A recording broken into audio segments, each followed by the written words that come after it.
Assalamualaikum warahmatullahi wabarakatuh. Salam kata Simba. Kali ini saya akan sharing tentang sebuah lukisan yang menggambarkan seorang ratu yang menaiki sebuah kereta kencana bersama sang kusir dan ditarik oleh 4 kuda dan mengarungi samudera lautan. Ini unik ya. Sebuah kereta kencana tapi di samudera lautan, bukan di darat. Oke, sebelum membahas ini, mari kita bersolawat. Sallallahu ala Muhammad, sallallahu alaihi wasallam, sallallahu ala Muhammad, sallallahu alaihi wasallam. Allahumma sholli sholatan kamilatau wa sallim salaman tamman ala sayyidina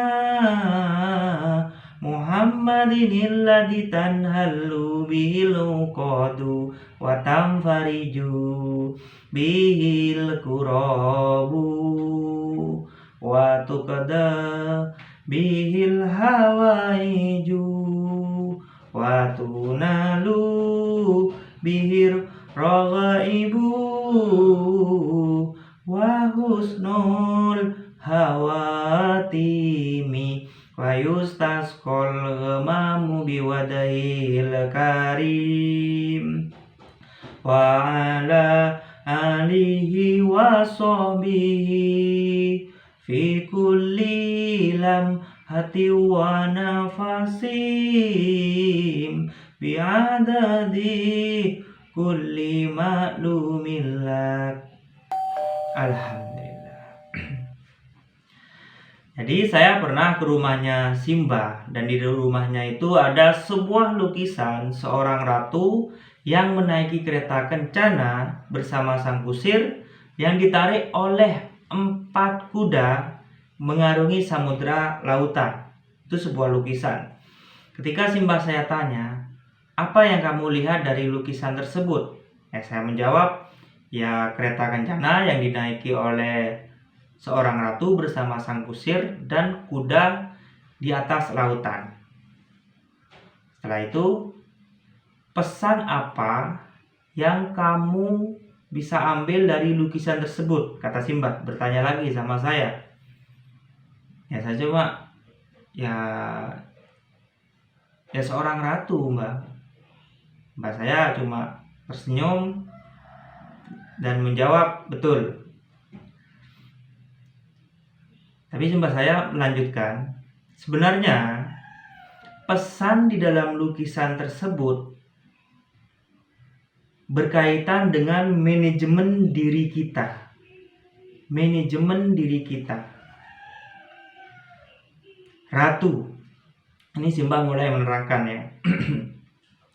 Ratu itu adalah hati kita. Kalau di dalam diri kita ya. Ratu itu hati kita. Di mana hati itu akan membimbing kita dalam kita mencapai tujuan. Hati tidak akan pernah berbohong. Kalau itu baik ya baik, kalau itu tidak baik ya sudah tidak baik. Walaupun itu menyakitkan bagi kita, tapi itu yang terbaik. Hati sering berbisik seperti itu. Contohnya, ketika kita beraktivitas dan terdengar suara adzan, hati kita mengucapkan, ayo sholat dulu, jangan ditunda. Seperti itu. Tapi kita kadang menundanya karena ya waktunya masih lama. Seperti itu. Terus itu hati ya. Hati adalah ratu. Ibarat ratu ya. Kalau di dalam lukisan itu ratu, kalau di tubuh kita itu adalah hati. Terus yang kedua itu adalah kusir. Kusir itu adalah pikiran kita. Bagaimana kita berpikir tentang sesuatu. Ingat, yang saya tahu ya, pikiran itu bagaimana kita menyelesaikan sesuatu dengan baik. belum tentu sesuatu itu benar atau salah. Jadi pikiran itu tidak tahu benar dan salah, taunya hanya melakukan perbuatan dengan baik. Contohnya gini, waktu SD saya sering main di sawah ya, sambil gembala kambing sama teman-teman. Ketika melihat pohon mangga yang matang atau masak lah, saya pasti berpikir, wah ini mangga enak kalau saya ambil. Saya langsung saja ngambil batu atau saya naiki, saya ambil mangganya. Itu pikiran saya. Jadi saya ambil mangganya, saya makan, ya sudah selesai. Itu pikiran saya. Padahal hati saya sudah berbisik, jangan. Itu punya orang. Kalau kamu mau, ya sudah pamit dulu, tunggu dulu orangnya datang. Jadi itu adalah seperti apa ya? Komunikasi antara pikiran kita dengan hati kita. Itu hati dan pikiran. Oke. Terus selanjutnya adalah kuda. Kuda itu berjumlah 4. 4 itu bisa menyimpulkan atau mensimbolkan sifat kita. Kata Simbah, 4 itu kalau disimbolkan bisa tanah, udara, air, dan angin. Tanah itu sabar. Walaupun tanah itu dicangkul, terus dibajak, terus dipupuk, ditanami ini, dia diam saja tapi menghasilkan sesuatu untuk orang lain.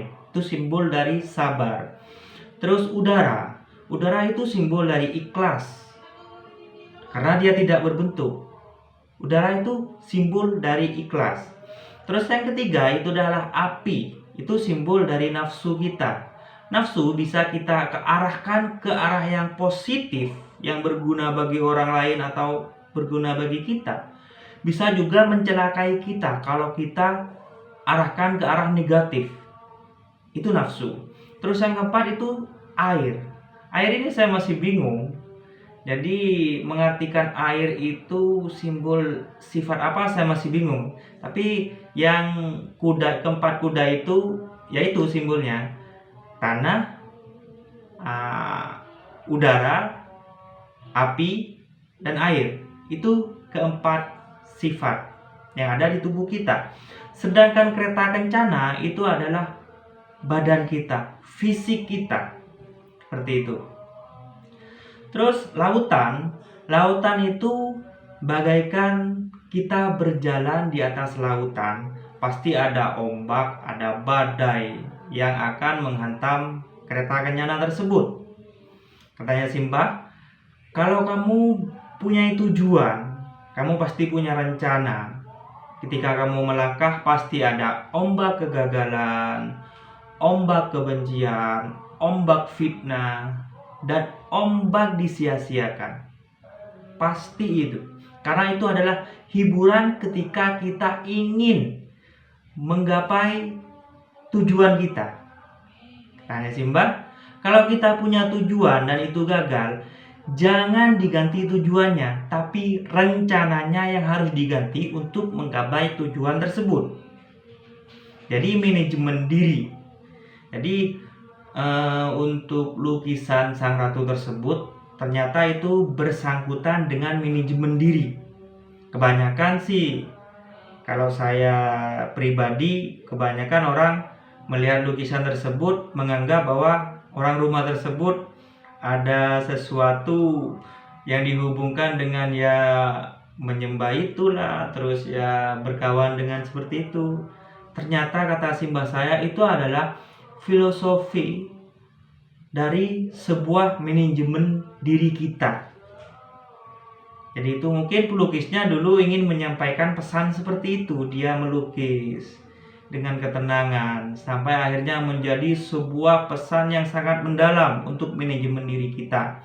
Yang terpenting, hati kita jadikan ratu, pikiran itu adalah kusir kita yang harus kita kendalikan keempat sifat kita sehingga kita mencapai sebuah tujuan. Ingat, kalau ingin mencapai sebuah tujuan pasti banyak kegagalan, tapi jangan dirubah tujuannya. Rencananya dirubah untuk menggapai tujuan tersebut. Itu pesan Simbah kepada saya. Jadi ini hanya sharing tentang arti yang sebenarnya dari sebuah lukisan. Jadi maaf, bukan saya menggurui, saya hanya sharing. Mungkin teman-teman punya pandangan lain untuk filosofi lukisan tersebut, monggo kita sharing. Seperti itu. Dan lukisan tersebut adalah untuk manajemen diri. Itu kata Simba. Semoga bermanfaat. Assalamualaikum warahmatullahi wabarakatuh. Salam kata Simba.